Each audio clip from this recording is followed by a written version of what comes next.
Welcome back to NFL Nexus.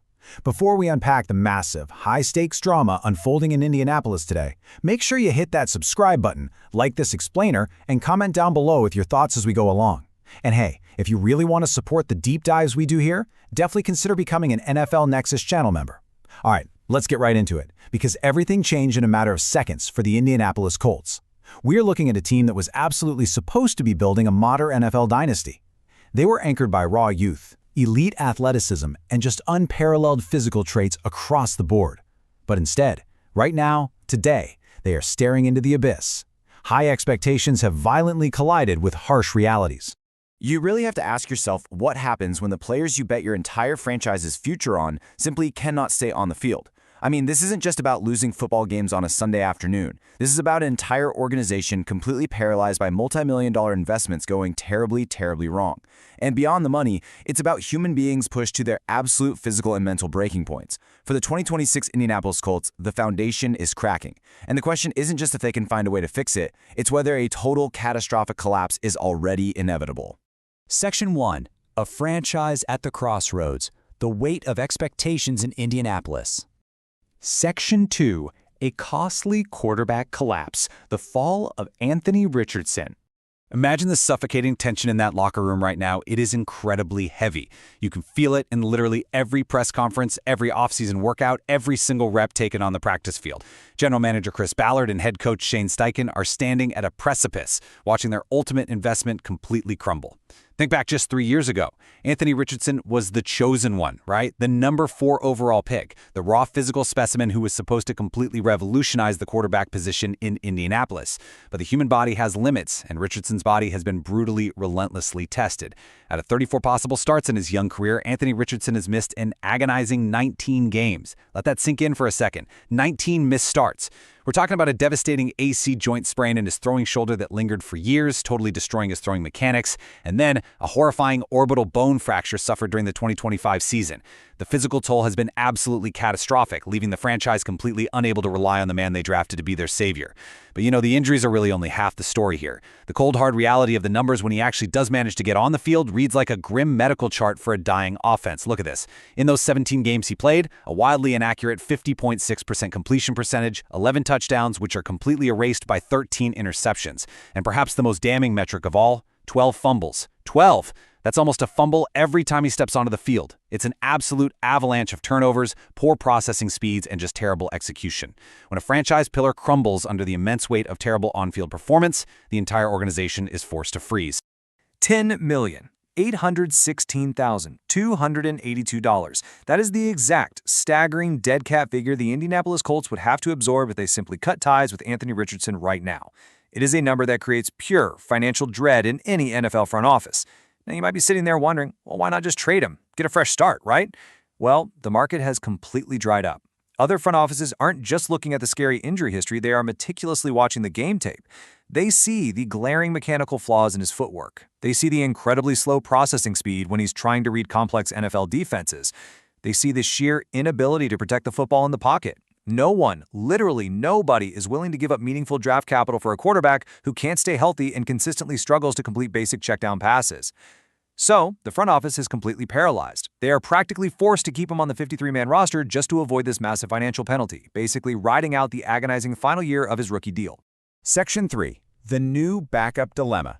The fight behind Daniel Jones. Everything changes in the NFL in the absolute blink of an eye.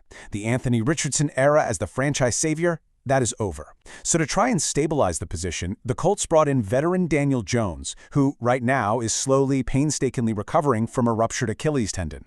But because Jones's own health and mobility are a massive question mark, this backup quarterback role in Indianapolis is suddenly one of the absolute most critical positions on the entire 53-man roster. Look at what we have here. On one hand, you have Anthony Richardson, the elite draft pedigree, the massive raw physical investment, the man who was supposed to be the undisputed face of the city, now desperately fighting for his professional life. And going head-to-head with him is Riley Leonard. This is a player who stepped onto the field in Week 18 last season against a formidable, terrifying Houston Texans defensive front and completely outperformed all expectations. When the Colts sat their starter, Leonard wasn't a liability. He showed real mettle, he showed grit, he operated the offensive scheme with a rhythm and timing that Richardson has honestly never consistently displayed. So now we are looking at an intense, high-stakes collision course in training camp. A fallen star desperately clinging to his NFL career going up against a gritty, emerging talent who has already proven he can handle the pressure cooker of an NFL pocket. If Richardson loses this battle, he is going to be nothing more than a $10 million inactive player holding a clipboard on Sundays. Section 4. An unimaginable off-field tragedy. Charvarius Ward's unseen battle.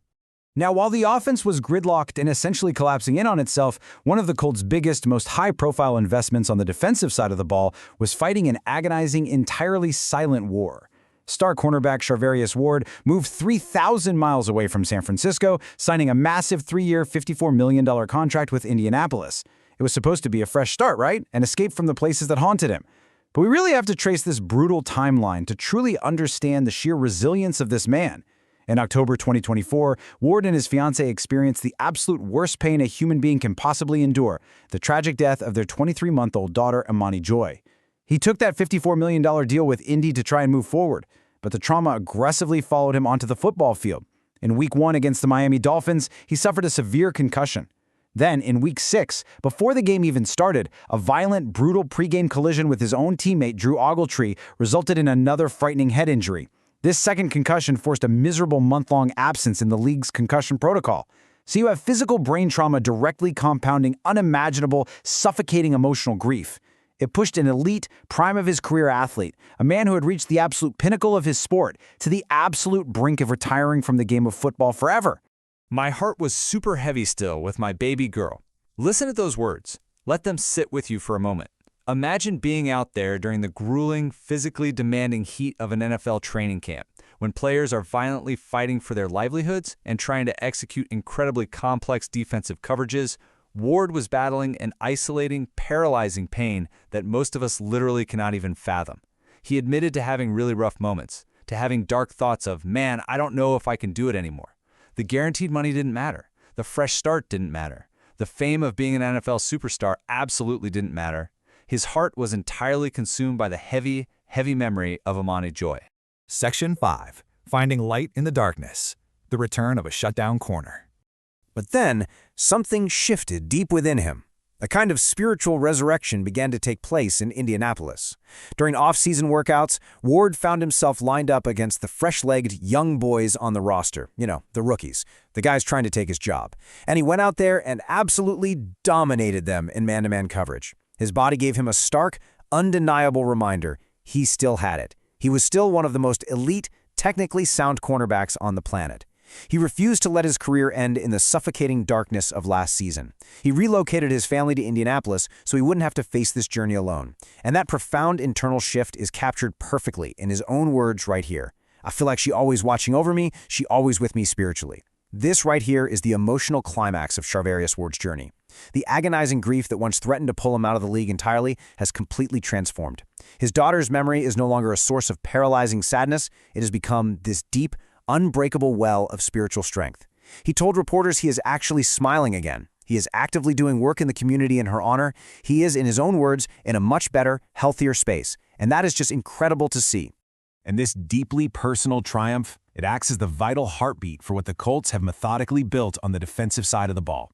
Just look at this rebuilt secondary. You have Charvarius Ward returning to peak physical and mental form, armed with a renewed purpose and those elite route recognition skills. And opposite him, the Colts have formed a lethal, absolutely terrifying pairing by bringing in all-pro cornerback Sauce Gardner. Think about that for a second. This has the potential to be the most dominant, feared defensive backfield in the entire NFL. Imagine the coverage schemes defensive coordinator Gus Bradley can run now.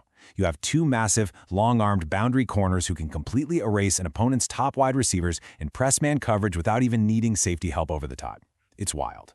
Behind them, you have absolute back-end stability provided by veteran safety Cam Bynum, a guy who rarely, if ever, blows an assignment. And to round the whole thing out, they've got the injection of raw youth, incredible closing speed, and elite ball skills from rookie safety A.J. Halsey. So while the offense is literally crumbling under the weight of broken draft picks and mechanical flaws, this defense is forging itself into an absolute weapon. They are built to carry this team through the darkest of Sundays. Section 6. Everything is on the line. The unforgiving nature of the NFL. So these two completely opposing storylines are about to crash together at incredibly high speeds. On one hand, you have a desperate, costly collapse on the offensive side of the ball, anchored by an $11 million mistake who can't consistently hold on to the football, fighting tooth and nail just to back up a quarterback with a torn Achilles. And yet, sharing that exact same locker room, you have a resilient, spiritually awakened, heavily rebuilt defense, loaded with all-pro talent, possessing the schematic versatility to completely shut down the most potent offenses in the league. The monumental stakes of this impending season simply cannot be overstated. General Manager Chris Ballard's job, Shane Steichen's entire offensive system, and the very future of competitive football in Indianapolis, it all hangs in the balance right now. So I want to leave you with this striking, definitive question. Will this fragile foundation hold, or is a total, sweeping, organizational collapse already inevitable? The 2026 season is going to provide the violent answer to that, and it is going to be incredibly intense to watch unfold. Thank you for joining me for this explainer on NFL Nexus. If you found this deep dive valuable, please hit that subscribe button, drop a like on this explainer, and let me know your detailed thoughts in the comments below. Do you think Anthony Richardson even makes the final 53-man roster? Let's talk about it. And don't forget, if you want to support the intensive, microscopic breakdowns we do here, you can directly back the channel by becoming an NFL Nexus member today. I'll see you in the next one.